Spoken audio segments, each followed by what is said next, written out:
Hey y'all, I'm excited about this cookie today, so let's just go ahead and get started. We're going to start by mixing up our flour with the spices for the cookie.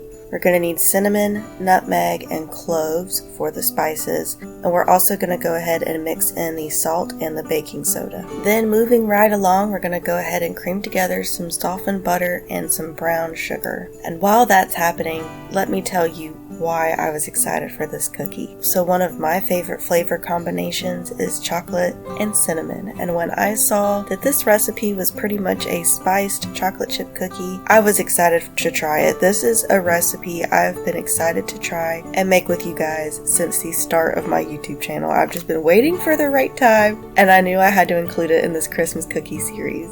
And next up to mix in is an egg and also some vanilla extract, and you're just going to mix that together and everything's going to get a little fluffy. Once you have all of that mixed together, we're going to go ahead and dump in our chocolate chips and the flour.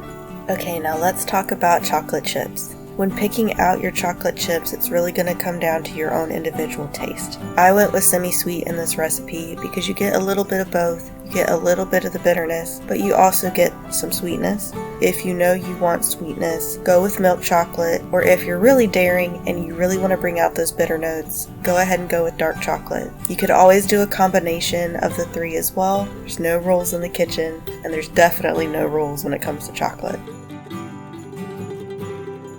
And make sure you stay till the end of the video where I have the full recipe.